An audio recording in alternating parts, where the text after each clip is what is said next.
I'm called Njemak Antam, as you can see. I'm a farmer, a proud farmer for that matter, and I enjoy what I do. And I want to thank you, Mr. Divine, for coming to visit me in my farm with my various colleagues to find some information that is really important for our society. So thank you very much, sir, for coming. You're very much welcome, and I'm so delighted to be here with you. And I am so excited with what I'm doing. This is a very beautiful farmhouse.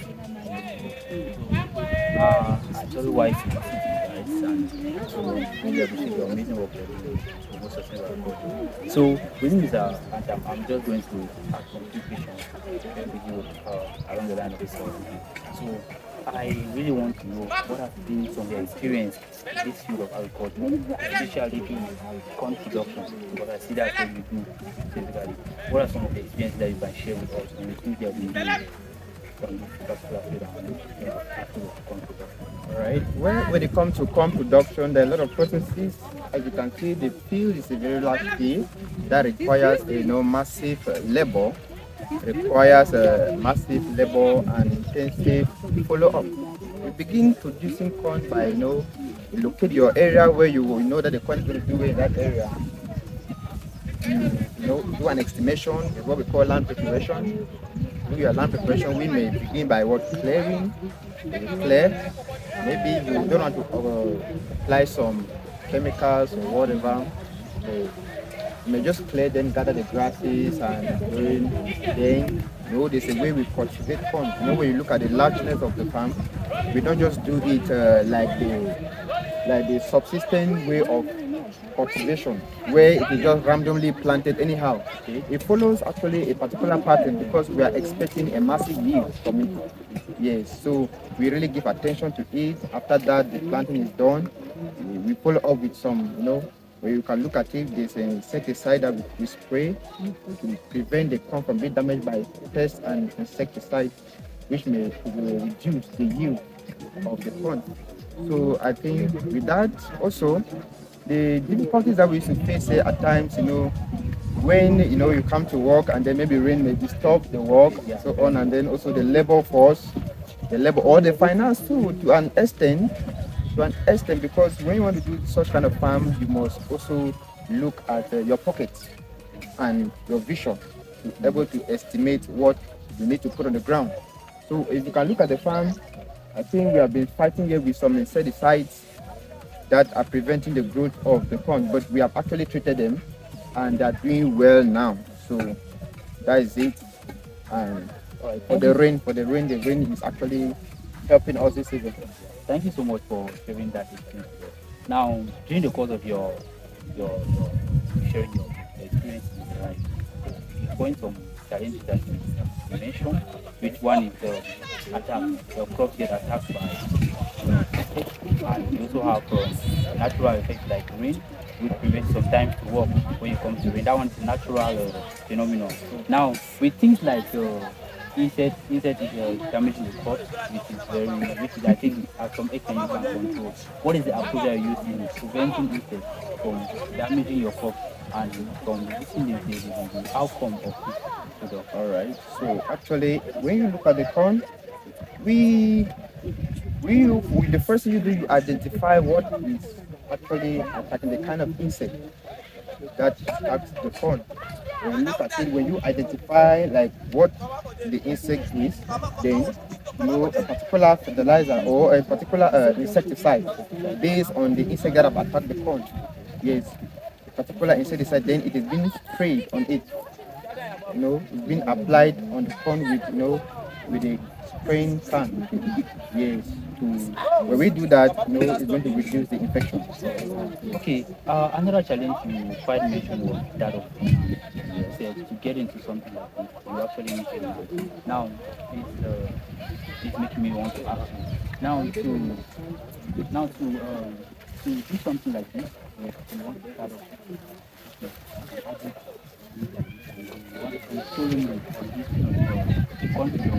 now, what level of finance do you think someone needs to start off? That what amount do you think somebody needs to start off to get involved in something like this, start doing something like this? Now, this will now be dependent on the quantity that you want to actually produce. Yes, but our advice for those who are starting, for those who are taking this as a start, you cannot start something, very, very big when you have no experience in it. So you come up with a, let me say like, if you have your piece of land where you can cultivate, I think with 50,000 francs, you can have a very good farm. Yes, with 50,000 francs, where you can get your quality seed from very renowned company that produces the seed. Yes, you come there and you do your diligent work, your land preparation, you plan, you get your chemicals. I think with that, it's always advisable to start, a little bit so that you get some experience. Yes. Unless you have somebody that you can employ, to manage your farm, if it is in large quantity, actually. All right. Thank you so much for that wonderful insight. Now, looking forward to what I'm about to ask you concerning the farm corn production we are talking on. Now, you know that corn is something that is basically very common, very popular in Cameroon, especially. Yeah, we have a lot of people that do corn. I think it's one of the most easiest things to do. Now, how do you set yourself aside that different from someone that is doing corn locally, that someone does not really have any educational knowledge on agriculture, but is actually into agriculture? What is it that sets you aside? What are some of the strategies, some of the modern farming techniques that you acquired as an intellectual person who has gone to an agri school and you're actually into the agri business, instead of someone who just a layman who just woke up like a layman like me? If I'm to get into agriculture, I'm going to be a layman because I never do I know agriculture, but I've not been to the core of the class. But I can tell you that I am also engaged into agriculture. So, what are some of those strategies that you think you apply that the layman doesn't know about, that you feel they should know about, that is going to help them increase their productivity level in agriculture? Thank you so much for that question. I think it's one of the most important questions that I've received so far. Where the difference now between some of us that deals in large scale farming and the commoners that just get into first kind of production.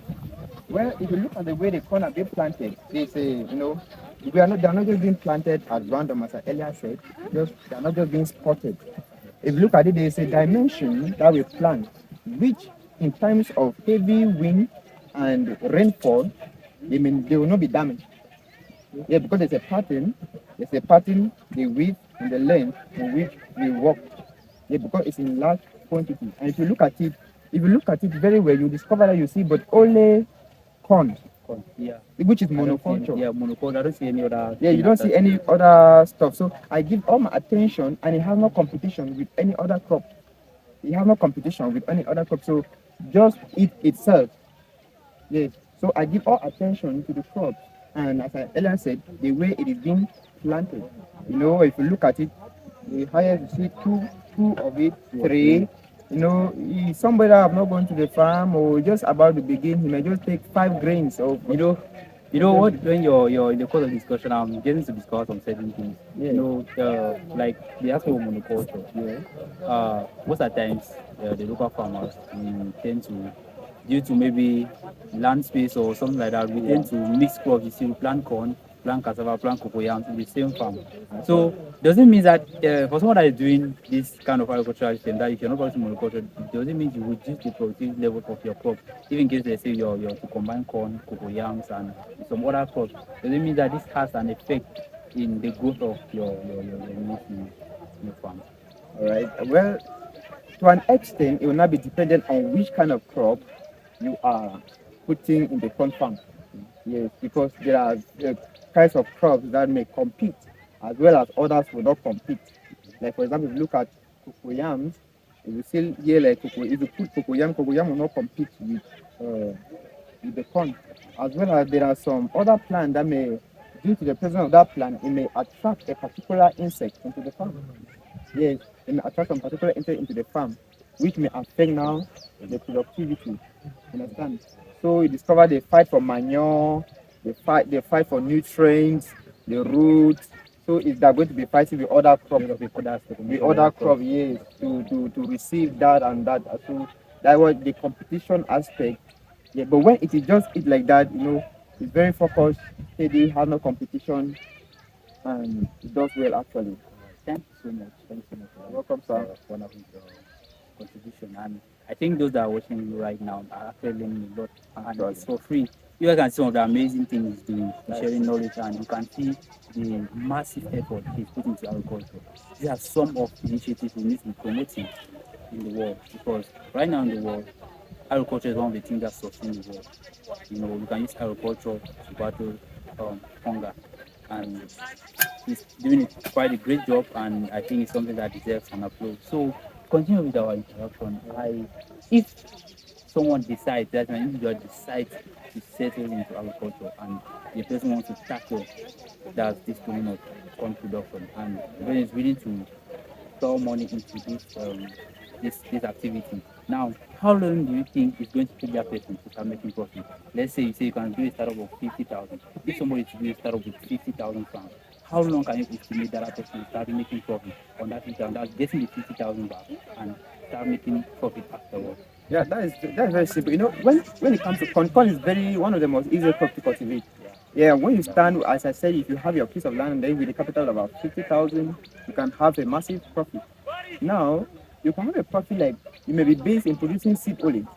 If you look at it, maybe 1 kilogram of seed can be like sold for 1,500, 2,000, 1,000, and your space of land, you can receive many kilograms in a farm, which can result to money. And in 3 months' time, since it does not take long to be mature, Yeah, that's 3 months' time, you can start your harvesting.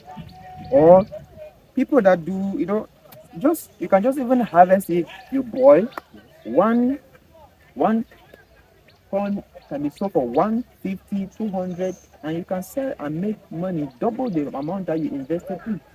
It actually has profit. That's why you see people actually doing it. And you cannot go anywhere without seeing corn. yeah. Animals need corn for their feed composition. We need corn to eat. And for many processes, flour making, all. So even beer, or the common shara, all people consume it on daily basis. So the market is ever available. It's ever available for corn. Once you have it, people will be there to buy. Yeah, this is so amazing, guys. You can see, corn is not only something that is very local, but it's a very lucrative agriculture. And if you get into it, I believe with the knowledge sharing, you would not take long period to make profit. So, I want to ask you this very last question. I don't know if you're very familiar with this, but I'm just going to ask you anyway. I don't know if you know about the UN Sustainable Development Goals. UN, Sustainable Development Goals. well, no, Okay. I'm not acquainted with that. All right, all right, all right. So, right now, since you don't know, I'm just going to say this to do with you. What you're actually doing right here is what we call UN Sustainable Development Goal 2, which is zero hunger. You are doing agriculture and you're doing corn production. It's not only for your own personal benefit. First, you think about the money you're making, right? But you're also in a way contributing to zero hunger in the economy. You're producing corn and you're selling to the economy, and people buy for their feeding. That's one of the ways you're promoting the advocacy of zero hunger. So with the Sustainable Development Goals, these are 17 development goals that the UN set in 20 back in 2015. Uh, we came together recently in 2015 to make the world a better place. And this is your initiative. If they are to ask you to talk, you need someone to ask you to name maybe some of the wrong goals that they're working on. You're in the zone of the wrong goal 2. So the wrong goal 2 is zero hunger, which agriculture is part of it. So that is what I wanted to share with you. You are not only doing agriculture, but you are also contributing to the well-being of the world. So that is um, something that will show you at the end of the video. So I would plead with you that you give out a message to those watching out there right now. Those persons that really want to get into agriculture, but they are somehow scared, or they don't really know how to start about it or how to go about it. What message do you have for them right now watching you? Well, I'm going to begin by saying this our normal saying that the ground never lies and the ground never fails. If you are acquainted with such kind of words, you understand that nothing that you put on the ground and you receive the same. Whatever is planted, you receive double, triple, quadruple as many. Understand? So agriculture agriculture is the foundation of the earth. is the foundation of the world. You cannot do without agriculture, irrespective of your various department or your various activities or whatever you do in life. All is surrounded in agriculture. Whether you're a minister, you're a president. In fact, look our ministers, they are all investing into agriculture because we cannot do without eating. Man must eat. We have to eat on daily basis, and if agriculture stops, death is assured. Everybody will die. So we have to, you need to get into agriculture. If you're a teacher, if you are a civil servant, irrespective of your field, you're a doctor, have a farm. When you get your farm, first, it reduces your expenditure, it increases your standard of living because you're not going to spend a lot of things buying in the market. You know, you can go to your farm, you get your stuff, you eat, you can buy, whatever it costs, like Maggi, your fish, whatever, and so on. So it reduces also expenditure, it makes life easy. So everybody must go to farm because we are all sustained by agriculture. Agriculture is the fountain of life. We cannot survive without agriculture. So we have to get into it with all boldness. And listen, when they say get into agriculture, there are some people that think that since you're in the farm, you're suffering. I want to correct that, that idea. Many people think that those who work farm, they are suffering. The modernization of our world now believes that when they see you with cutlass, they say, oh, that young man is suffering, that young lady is suffering. It's not true. This is one of the things that we are trying to eliminate, that ideology of those and agriculture actually suffering, because like you said, agriculture is the foundation of this world. Humans cannot survive without food, and it's through agriculture that we get most of the food that humans need. So that is some of the things that we are trying to avoid, some of the notions that we are trying to cut out from people's head. So I thank you so much for that message that you are passing on. And those watching out there right now, I hope he's inspiring you in his words and the work he's doing. Like he said, irrespective of what you do, irrespective of who you are, president, governor, get into agriculture because it's the foundation of the world. Thank you so much for staying with us. Thank you so much for watching right to this point. Now, kindly like, comment, share, and subscribe to our page.